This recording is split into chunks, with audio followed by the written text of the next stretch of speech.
So to kick things off, I'd probably like to explain what business coaching really is, or what it is for me anyway, Johnny, because it's different for me than it is for many other coaches. I think that's part of the value of being part of Action Coach is that we all do different stuff and we all do it in our own way. So I came to coaching because I'd used coaches in my businesses previously, and they brought something that I hadn't seen before, and they brought it out of me. It wasn't like, here's a spreadsheet of something that works, or here's my solution. It was literally taking me on a journey. So it was actually my truth that they brought out.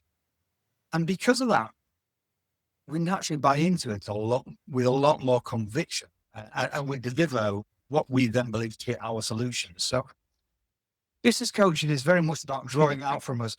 I think most business owners know how to run a business and know what they want to achieve, but somehow get in their own way. And my job is to kind of like shine doors on lights in their mind that they didn't know they had, so they can get out of their own way and do what it is they really want to do. And that's pretty much what I believe business coaching is. And do you think coaching differs from consulting or mentoring? Massively different. And so coaching is massively different from mentoring or consultancy because it isn't my solution. It's the coachee's solution.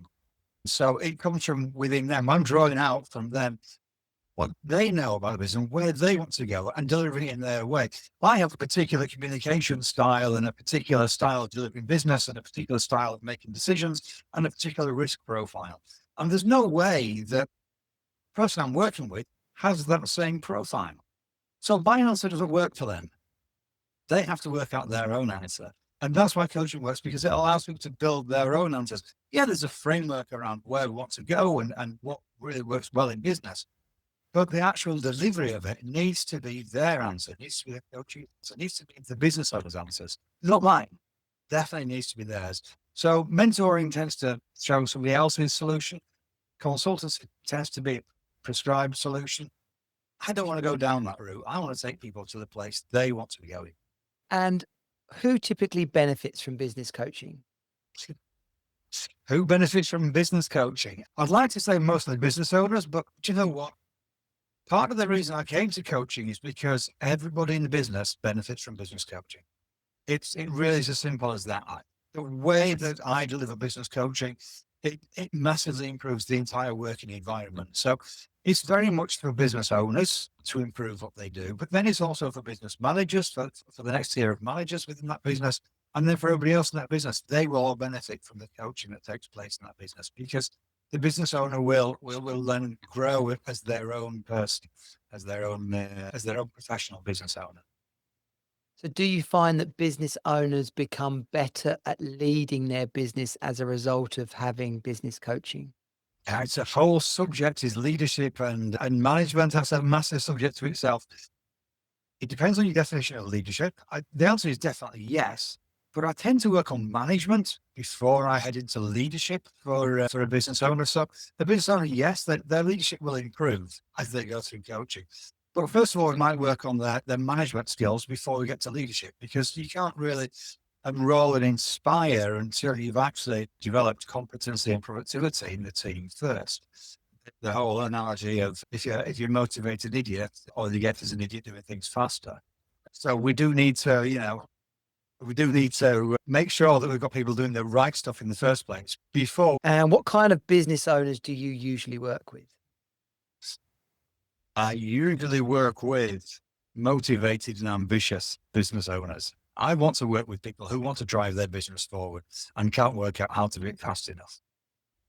So I like to work with business owners who are open-minded, open to the idea that they probably know something, they're probably stood in their own way, open to the idea that they can change the thought process and change what happens. One of my favorite coaching models is the identity iceberg. It's kind of like an iceberg that the stuff goes off that people see above the surface. And everybody can see the actions, the decisions, the behaviors that go off above the surface. But the coaching piece is what goes on beneath the surface. It's the kind of skill sets that nobody else sees, because that's inherently what we've developed as working skills. And the beliefs that drive those skill sets. If you believe you're good at sales, you'll develop a skill set. If you believe you're not good at sales, you probably won't develop a skill set for sales. And those beliefs are driven by probably a set of values, and the values are the quality that you want to bring to the business. That's the identity that turns up to do stuff. That's really, I'm looking for business owners who are open to an idea that there's a whole different way of thinking about how they actually show up on a daily basis to their business. So business coaching is suitable for any business. It's all about the motivation and ambition of the person running the business, really. Absolutely. Business coaching is good for any business. It will help any business. And the fascinating thing is that the majority of business owners I approach to talk about coaching will say, oh, well, Ian, my business is absolutely unique. And they're absolutely right. Their business is absolutely unique. And they will benefit from business coaching. They will benefit from business coaching. And they'll benefit in deriving more money from the business, deriving more spare time from the business. They'll benefit by their team being happier, more fulfilled, and generally more productive in the workplace. We do all those things just through business coaching. And I suppose a common pitfall for business owners is that their initial motivation is a vision or ambition. Doesn't necessarily mean they had the skills to run the business. Hence, a coach brings a vital level of skills and experience that they might not have otherwise had. So yes, business owners tend to come to us when they have reached a plateau, perhaps, and they're trying to work out why it is they can't move on to the next level. And sometimes that's expertise, and sometimes. So the most important 6 inches in anybody's life is between their ears. And generally, on business owners who are struggling to get a business to the next level, it's something that most important 6 inches that's holding them back. And when we get to shine a light on that, then we can make quantum change in the business. So the business owners who take most benefit from it, they're just business owners who want to move to the next stage, and they're prepared to have a good think about what that looks like and then do something different and get out of the comfort zone. And my job is then to push that comfort zone further and further, keeping them within their capability, judging where they are and pushing them that little bit further, that little bit further as they grow into what that new role is. What's a common misconception people have about business coaching? Common misconception about business coaching is that it's a woolly and ill-defined art or process. And it most definitely is a very clearly defined process. Some of the things we're going to do on the way when we're working with a business owner will be novel, unusual, and sometimes feel a bit woo-woo. But there's always a very, very clearly defined plan of where we're going with the coaching. And that's the business owner's own plan. So my coaching process is very much about putting clearly defined plans in place, giving clarity and focus for where the business owner is going to go, breaking down their big goals into just a simple weekly task that any idiot can achieve, and they can absolutely boss it when they go through the coaching process, understand what the thought process behind it, and move forward that 1 week. The Dalai Lama had the great phrase about, any massive journey starts with a single step. And I like to break down the business owner's journey into the next single step, because that makes absolutely everything achievable. So that's really what's the misconception I hear is often that it's pointless. It doesn't have aim, doesn't have goals. I absolutely work on developing aim, focus, goals, and working a business owner towards that step by step. What are the biggest challenges you help business owners overcome? The biggest challenge that I help business overcome is usually something that's in their own mind. It's usually a block they've built for themselves through past experience when it's gone wrong, or through something that their dad said to them when they were 8 years old, or a belief that a certain way of working won't work for them. So generally, I finish up working very much with belief sets and who needs to turn up on that day to make a difference in that business, and forming and shaping that person. When someone feels stuck in their business, what are some of the initial steps they would take to get unstuck? So the initial steps to get them unstuck is to work out what their vision is for the business. Those guys that started out their business to do whatever they're really good at, perhaps were only thinking about doing more of what they were really good at and never really contemplated that we're building a business here. And that business is going to give me an amazing lifestyle. And it's going to give my family an amazing lifestyle. It's going to give me freedom and spare time and time to realize my hobbies and take kids through university and all these other things. And when they lose sight of that because of the day to day, my job is then to dig back down and find out what that vision looks for them right now. Where is it they want that business to go? What that lifestyle should look like, what kind of house should they live in, what kind of lifestyle should they have, what kind of car should they drive, what schools they're going to take their kids to, what holidays they're going to take the family on. We build that vision up, and that's what we're working towards. And then we've built the vision for what it looks like when it's finished.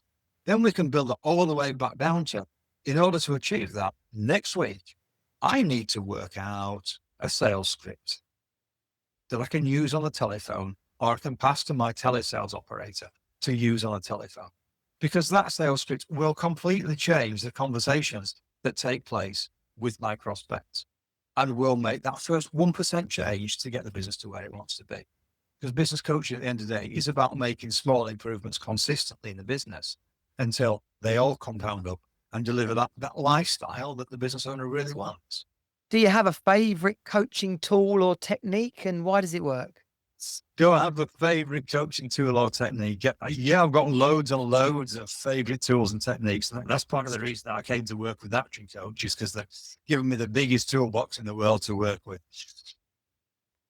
One of the favorite tools, one of the most amazing tools that I find in coaching was God-given. He gave me two of these. And it's really interesting. Through the years in coaching, I've learned to listen really carefully. I've learned to listen really carefully, first with my heart, and then with my eyes, and then finally with my ears. Because when I'm speaking to a business owner who's frustrated or stuck or upset even with where their business is, I need to understand where emotionally they are at that moment. And I need to have to see how it's affecting them before I hear the words that they're using to express where they are. So first, one of my first and most important coaching tools is just listening really carefully. And coming with that is asking really, really great questions. There was a brilliant book, Questions Are the Answers, which is a really reverse title, but what a useful book that is for any coach or any manager or any leader in business. Because the questions that we ask dictate the quality of the answers we get and the quality of the information that we get. And it's only on quality information can we make quality decisions. So the first of our coaching tools is listening really, really well. Another great coaching tool we've got that I use a lot is the identity iceberg. I've already mentioned the identity iceberg. The idea that you imagine an iceberg, and so we all know the story of the iceberg sinking the ship. And it's worth remembering, it was the bit underneath the surface that sank the ship.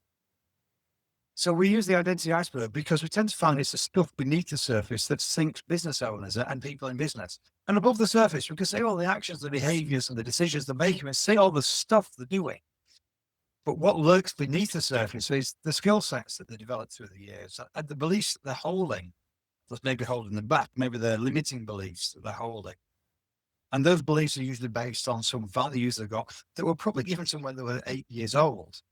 And I have to be quite honest, Johnny, the number of times I've sat in an office with a business owner and I've spoken to that 8-year-old on the inside who is scared or worried or overawed or just can't believe they're running a business. When we change the values that 8-year-old has and then get them to turn up as something else, as a different identity, that's why we call it the identity iceberg, because lurking at the bottom is the identity of who turns up. Some people can actually adopt the identity of somebody else when they turn up at work or when they turn up on the sports track is a classic example. And when somebody different turns up, when they come up with a different set of values and a different set of beliefs, that develops a skill set. When we change that stuff that happens beneath the surface, everything above the surface changes. Absolutely everything above the surface changes. So it's a model I go back to over and over. And then perhaps one of the final models, one of the best models we've got in ActionCOACH, we call it the 5 ways. And it's about how we generate more sales in a business, how we generate more revenue, more bottom line in a business. And it simply takes all the stuff we know about sales and breaks it down into 5 simple steps. And you just need a marginal improvement in each of those 5 steps. And suddenly you get like a 60% increase in the profitability of your business just by focusing with great detail in 5 different areas of your business. It's that breaking down the big challenge, I want more profit, into, and that means I actually need to generate 10% more leads. I need to get 10% better at converting those leads into sales. I need to get 10% better at converting that sale into a higher value sale. I need to get 10% better at generating profit out of that. When we break things down to that level, it becomes really, really achievable to generate huge amounts more cash in the business. And how do you manage, or how do you get business owners to balance mindset and strategy in your sessions? Balancing mindset and strategy. How do I get business owners to balance mindset and strategy? The first thing I do when I work with any business owner is to sit down more or less with a blank sheet of paper. It's not quite a blank sheet of paper. It's got some structure to it, and take that business owner through what the vision is of where they want to be, where they want their business to go, and what their lifestyle will look like when they get there. And when they walk down that route, when they start to build that plan, the great Jim Rohn had a phrase that says that the whole idea of planning, the whole principle of planning, is to become the person that can deliver that plan. It's worth repeating, is that the whole purpose of planning is to become the person who is capable of delivering that plan. And that's how you bring together strategy, mindset, is to plan out where I want to be and what kind of person will deliver that. What are their skill sets? What is it they need to learn? What is it they need to read? Which podcasts they need to be on to learn and grow some more? And that's the way that you then balance out what the strategy needs to be to get there, but also who needs to turn up to do that. I think mindset's a really, really generalized term, and I think it almost shields the real meaning of just being the person who turns up to do that job. And some days that mindset might be, booyah, I'm going to smash the world domination is absolute. And other days, it's literally, my routine is, I get up, I meditate, I exercise, I'll go to the gym, I'll do my plan for that day, I'll have my meeting with my team, and I'll answer my emails. Because I know that routine delivers. Even when I'm having a really, really bad day, that routine delivers. The following day, oh yeah, you might be over the moon again and flying high.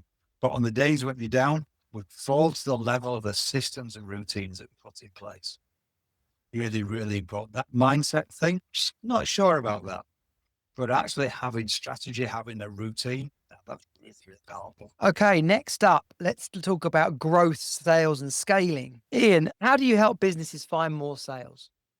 How do I help businesses find more sales? It's something that's a lot easier than most business owners like to believe. So the first thing we set up with is that limiting belief that sales are difficult or it's dire in my marketplace. Those are the first things that we have to address. What limiting beliefs have they got? And then we actually just go into the basics. You know, the basics of sales haven't really changed.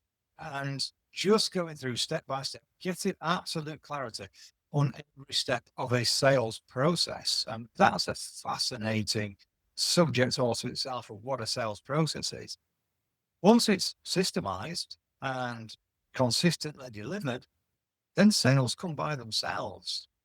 But the bit that's often missing is just going back to the very, very fundamentals of sales. We do a lot of work with Sir Frank Dick, who is ex-Olympic coach of many, many Olympic Games. And he talks about brilliant basics. He has a great example. The 100-meter sprint is actually around about 70 strides to complete. Each stride needs to land absolutely perfectly on that 100-meter sprint in order to win the race. Sales is the same. Every single footprint you leave has to be absolutely perfect. And when you deliver that, it becomes really, really simple to deliver more sales in a business. And I consistently can deliver more sales in a business within 4 to 6 weeks of arriving and working with any new business, I can guarantee you that we can increase sales without them doing anything particularly special other than doing what they do already a little bit better. What is the difference between selling more and scaling a business? What's the difference between selling more and scaling a business? So for me, the difference between selling more and scaling a business is when you sell more without scaling, you just get really, really busy and it has a finite limit to it. When we scale a business, then we have the ability to carry on growing. It gets to be a self-supporting, self-sustaining growth. And so again, in coaching, it's one of the questions I often ask when we get to the point of talking about where we're going to take the business next. And the business owner will propose a massive 20% growth in business next year. And it's like, hell no. Imagine you're going to go 10 times. Imagine you go 100 times. What would you put in place in your business? What would you do to achieve and satisfy 100 times growth in sales? Now, whatever solutions they are, those are the solutions that scale. Not just selling more, it's about scaling. So really, really lifting the sights and putting solutions in place that do amazing things for a business. Because those solutions tend to be relatively simple to put in place, but stay with you as you grow the business infinitely from that point. How do you help business owners create the right kind of growth? How do I help clients to create the right kind of growth? So this is one of the joys of coaching is we first of all work out or help the business owners to work out for themselves what is the right kind of business for them. That's really, really important, right? The old ABCD clients. Okay, the dev clients, the D, the C grade clients are, well, we don't want those in the business. B's are ones we can coach up to grade A's, but grade A clients, they get what we do. They understand the way we operate. They speak the same way that we speak. They'll pay their bills on time because they believe in what we do and they believe in our culture and our values. And when we get those kind of clients that just completely mesh with our business, then we're going to generate the right kind of growth. So it's about having that understanding, clarity around what are our own cultural values and aligning those with the right clients. And when we get that alignment in place, we get the right kind of growth in the business. We don't bring on board clients that are lousy at paying the bills and are going to complain and whinge and take up valuable time. We get clients on board who get what we do and run alongside us in tandem. And that is the right kind of growth. And can you share a client example where you helped unlock a big breakthrough? It's fascinating because from the coaching perspective, there are so many breakthroughs that to me just look like we have unlocked another level for the business owner. And yet for the business owner, hell, the lights have just come on. There were angels singing in the corner and the earth was moving beneath them. And I'm thinking, you just answered the goddamn question. That was all you did. But now look at you, you're bouncing around the room like the Messiah has just arrived. So the big breakthroughs that we achieve, yeah, we'll see a growth in sales. That's no longer remarkable. Okay, this is business coaching. I expect a business owner to deliver massive growth in sales. I expect a business owner to get the team on board who, how can I best say it, who are better at the business than the business owner is. And over and above generating more revenue, more sales, more profit in the business, to watch a business owner sit back in his chair and go, actually, I've got a team on board now who are as good, nay, even better than I am at running this business. And they're coming to me with new ideas and new innovations in the business. Those are massive breakthroughs, not just in terms of what the business is going to deliver in financial terms, but in the lifestyle of the business owner and the business actually achieving what a business should do, which is delivering a lifestyle to the business owner. And that's the reason I came to coaching, because running a business should be rewarding and it should be fun. And if it's neither of those, you need to visit a coach and find out how to get it to do that. So now let's talk about team. What does it take to build a high performing team? And I'll tell you what most business owners get wrong, actually. How do you help clients build their dream team? So how I help clients to build a dream team, I suppose really it's a question of getting the client to understand what a dream team looks like for them, usually their experience has been that the right people aren't out there. They're surrounded by idiots, that they're the best people to do the job. And we have to challenge that belief and start to build some confidence that the right people are out there, and then show them how to go about a recruitment process that brings into their business people who possibly even better running a business than they are, who will complement their skill set and help them to build and grow a business. Most businesses owners that I know of, when we start the coaching process, don't believe in the process of delegation. I choose my words carefully. It's a process of delegation. There are steps that we go through to delegate work to other people in the business. And the reason they don't believe in it is because previously they've not hired the right people into the business. They've hired people that had the right skill set, but didn't actually match in terms of value and culture. So we start building a dream team by looking at the values and culture of who should turn up in the business, who they need to turn up in the business, as well as the attitude and the skill set they might bring.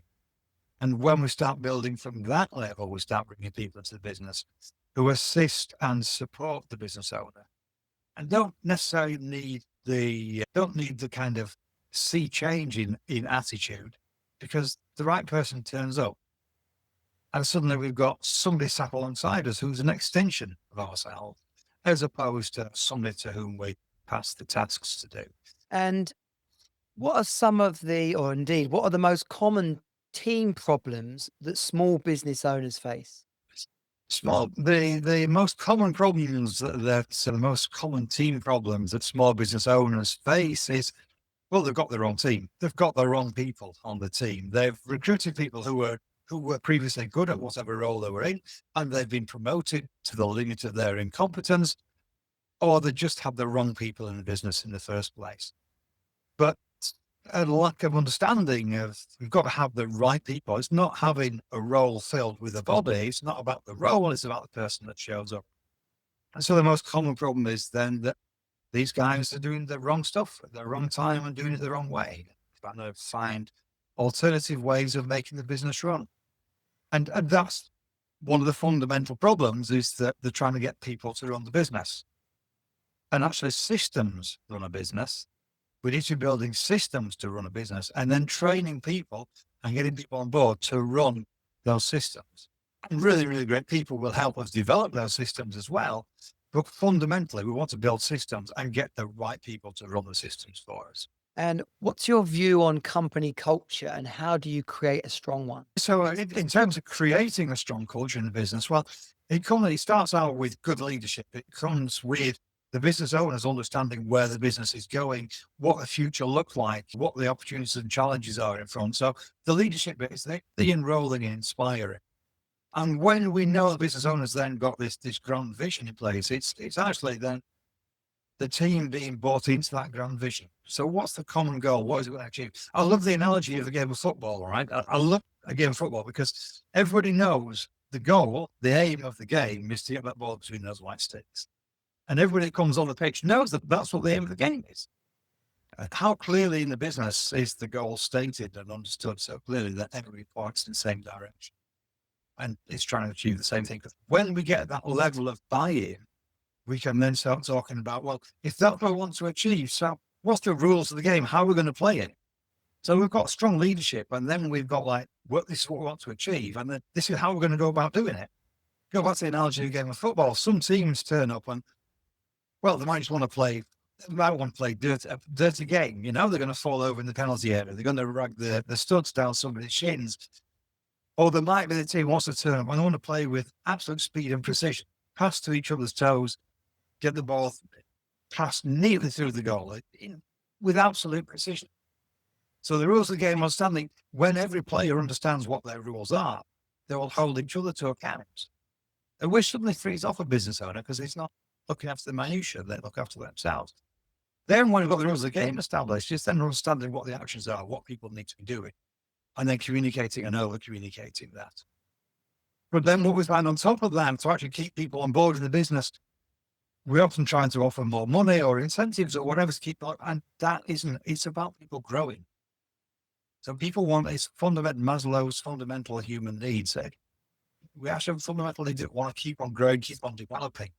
So when we get in place a business that's got goals and ambitions and they're widely discussed, and we understand how the culture is built and what the rules are and how we're going to go about it, what the actions are, and then keep growing to deliver that, then we build a culture of scalability and growth in the business. And then it gets really exciting to be part of that business because everybody's pointing in the same direction. Everybody's trying to do the same thing.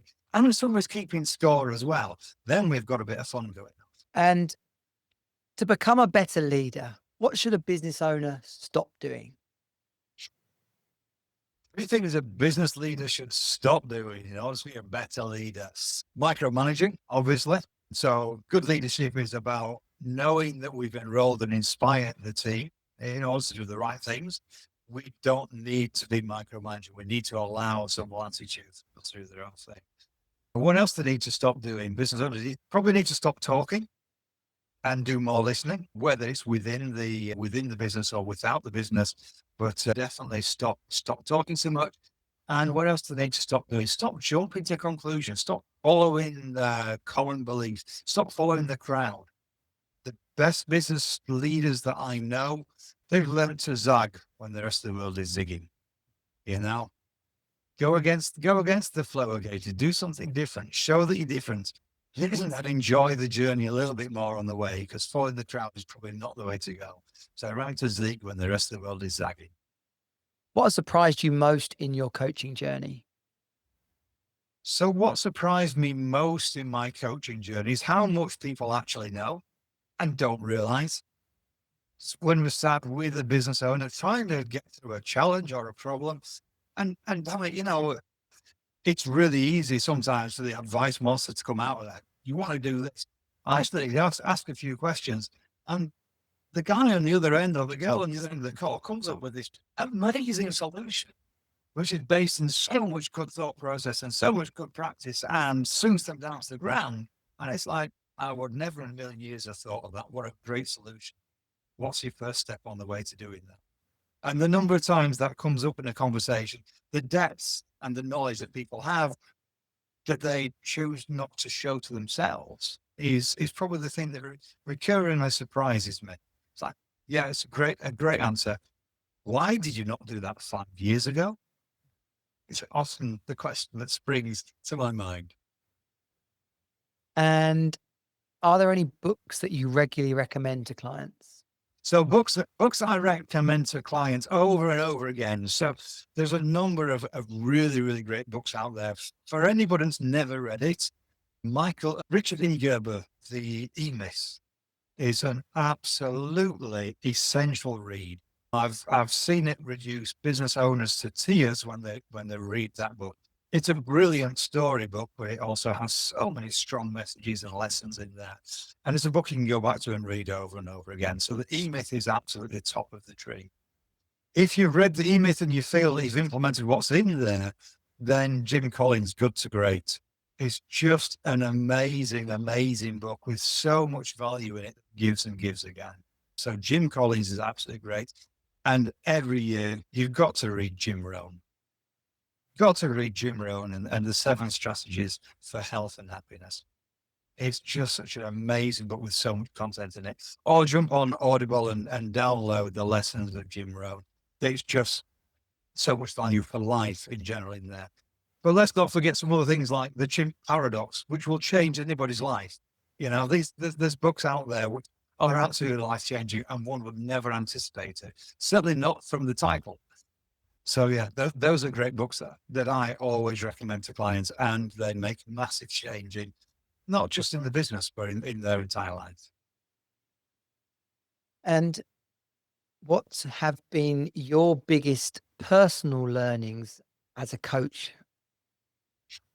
So my biggest personal learnings as a coach have been about organizing myself and building routine. And I think that's probably one of the biggest lessons I've had to learn in the course of the last 10 years.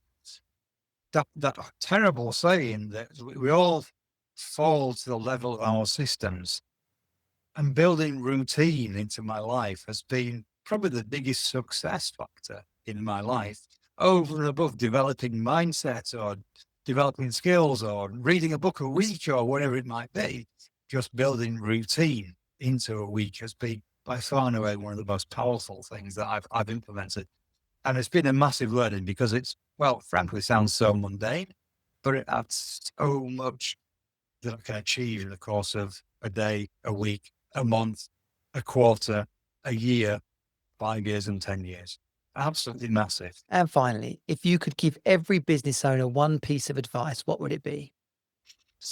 If I could give every business owner one piece of advice, it would be before you go home tonight, write down what you're going to do tomorrow. Awesome.